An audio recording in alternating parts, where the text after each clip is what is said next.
Couture writes, it's time for El Couture movie reviews. We're going to give you a two-shotter because I don't want to. I think I could keep this one kind of short. I saw two movies in back-to-back days here, and pleasantly happy to say that I enjoyed both of these movies a lot. They're both very solid movies. So let's do our quick little recap for you. Get a 2-for-1 deal. All right. That Godzilla Kong speaks of that. That movie has passed 500 million. Insane. That's insane. I was hoping over 400 million. That was my goal for that movie, but 500 million, amazing. I should make a video about Godzilla updates all alone. All right, so first we're going to talk about is Boy Kills World, a revenge flick. Kind of down the revenge kind of storylines that we've seen a lot of in the recent days. With Bill Skarsgård in it, who is obviously known for his role as Pennywise the Clown in the new It movies. It's got a pretty decent cast in it. So put a little trailer up. So it's got a strong cast. It's like it says it's down out of the Kill Bills, John Wick. Also very similar to Bill Skarsgård's next movie, The Crow, which this is just from the trailer alone, this movie's gonna blow. Is way better than The Crow. I can tell you that part already. The Crow trailer looks terrible. This movie was pure fun. It was over the top. It's zany. It's not as good as as a Kill Bill is or a John Wick are. Those are like 9s, possibly 10 movies. But so the story is a little weak. But it makes up for it with fights and gore and violence. There's like some plot MacGuffin stuff that happens in it, but it's done really funny. Like it's done really well. It's kind of very video game-ish. I'll give it that. So obviously you got Bill Skarsgård, like I said, known for his It roles. We have Jessica Roth, who I don't know what is she known for. Happy Death Day. So it looks like she was the main. So that's probably the only thing I really know her from. Then we got some low budget guys that you kind of see around like Brent Gelman and where's the other guy? Shiroto Copley, Famika Jansen's in it. She's slightly big, so she's a little more than best at B-list. She's not full big star, but a guy from the Raid movies, which obviously probably did a lot of the choreographing, I would imagine. So pretty solid, cast of characters just to keep the movie light and fun. I had a blast with this movie. It was just dumb, batshit crazy fun. It's 3 minutes, so I can say that. So if you look at this IMDb, people are giving it a 6.8. Rotten Tomatoes has not been very friendly to it. 59% audience or critic score, 70% audience. Disagree. Love this movie. I give it an 8. I had a fantastic time watching this movie, and it's got a chance to go further. It's just pure insanity as a movie. Alright. Then our other movie, now we're going to take what I thought was going to be a horror side, was Abigail, our sort of horror movie.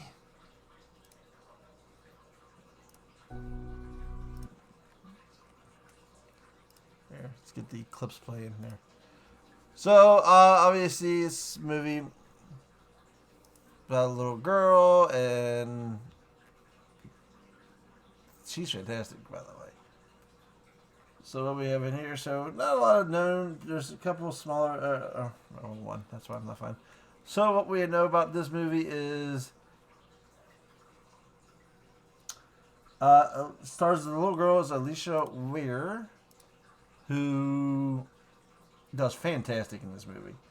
She's absolutely, so she's in, Matilda, she played Matilda in that.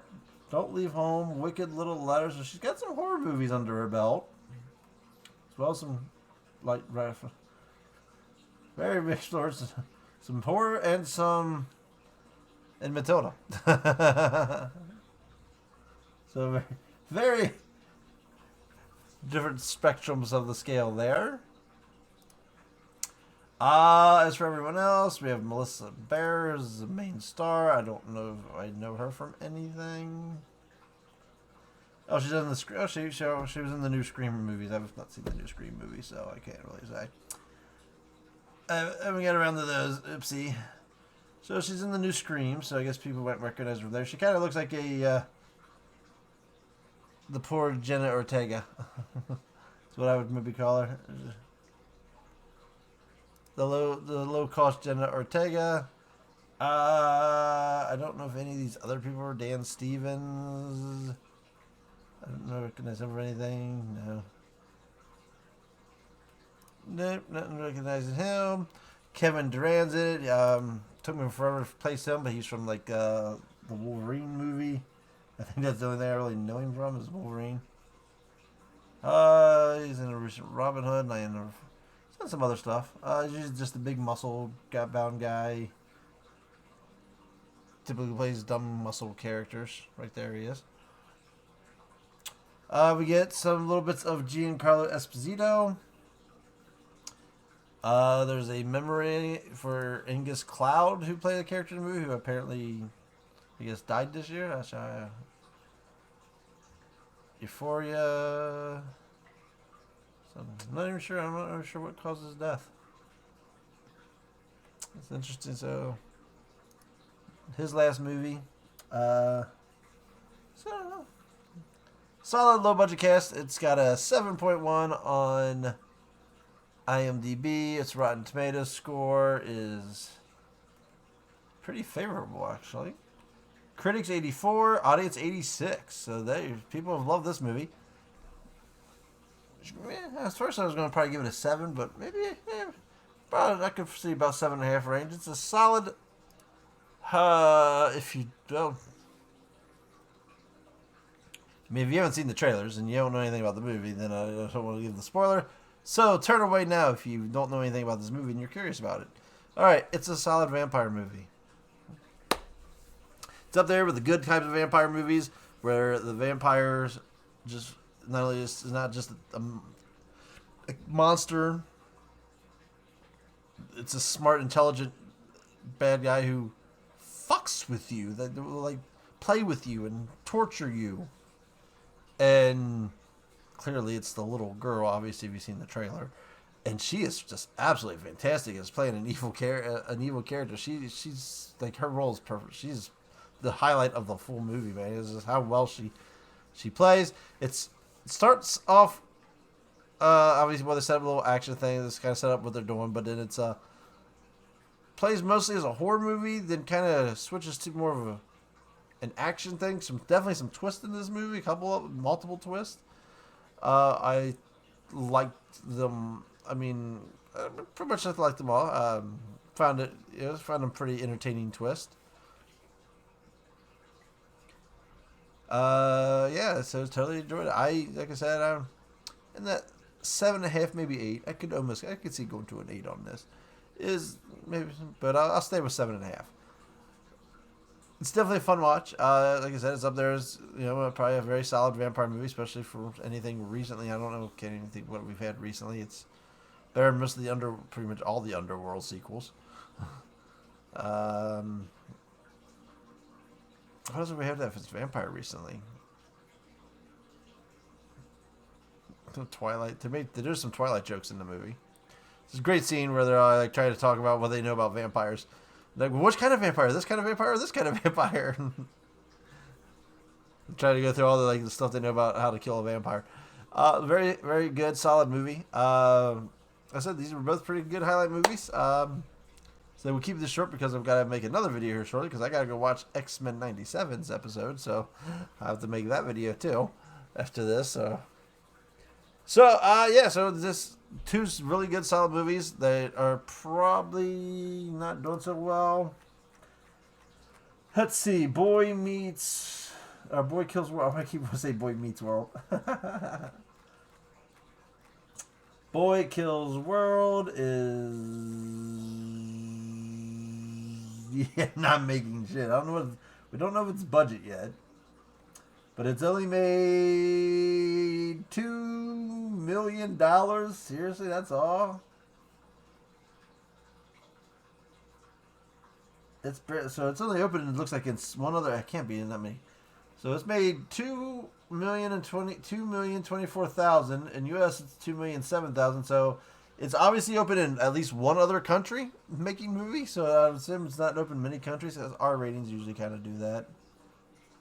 But man, yeah, that movie is tanked. It's not been a lot of advertised. It kind of was an under the radar movie. But yeah, go support that movie. It needs you. It's definitely worth it. And yeah, it's tanked bad. That's gonna bomb up pretty bad opening weekend. Only 2 million. Abigail.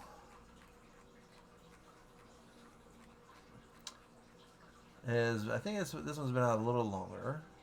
So we know. Okay. All right. Well, this is pretty. So its budget was only 28 million. So very slow budget, and its worldwide gross at the moment is 29 million. So it opened on April 21st, so it's been out 2 weeks, I guess. It could break even. So I know there's been some there's been some advertising for it. So it's doing okay. But yeah, two movies that could definitely use some assistance out there. Definitely worth seeing. Coming up on my radar is I might try and see the Henry Cavill movie, which also I believe bombed. Some Undistinguished Gentleman. This is World War II little comedy action movie. Might try and squeeze that in. I might get the chance to see the Phantom Menace over the weekend for May the 4th. Don't think I need that movie. Don't need a review. But next week I do have an advanced screening for the new Planet of the Apes movie. So we'll try and pop a review up for that as well. Obviously keep on top for the X-Men 97 reviews. And yeah, so yeah, go check out these two movies. They're totally worth it. They were both very fun movies, different types. Both pretty gore. So you get good gore for both of these movies. So a lot more violent, more aspects on the violence in Boy Kills World, and more kind of just horror, grotesque gore in Abigail. But if you like vampire movies, you got to go in there. If you like the revenge killer movies, Kill Bills, John Wicks, this is worth watching. Like I said, he's also starring. It's really funny. He made this movie and he's starring in The Crow later this summer. Watch this one because I'll watch The Crow because I got an unlimited pass, but I do not feel good about that one too much. I don't know. I just don't like the way they got him looking in it. One other interesting fact is he doesn't talk at all in the movie. So we have a narrator who's the American Dad voice. That's pretty much, and they tell you why he's talking, and you get then it explains it in the movie why, and it's a really good reason. So totally worth it. So yeah, but he himself doesn't talk at all in the movie. So it's Bill Skarsgård, who's just a physical actor. He doesn't do anything else. But yeah, we got good fight sequences, some good comedy. And I think some people dissed on the comedy. I think the comedy was pretty good in it. But go check out these two movies. They deserve it. They're not getting nowhere near the draw that they deserve. I think they're both pretty solid movies. Especially, I mean, nowadays and age, everyone just puts, it's not, if it's not a 10 out of 10, it's garbage. Well, they're not 10 out of 10s, but you can still go to a movie and have fun. Go to a movie, have fun, people. Movies don't have to be some big epic. Every movie doesn't have to be Dune 2. 9, that was like a 9. They're not Rebel Moon, which is like, I don't remember what I gave it, that 4. But go check out the movies. I'll end the review. Sorry. Peace out.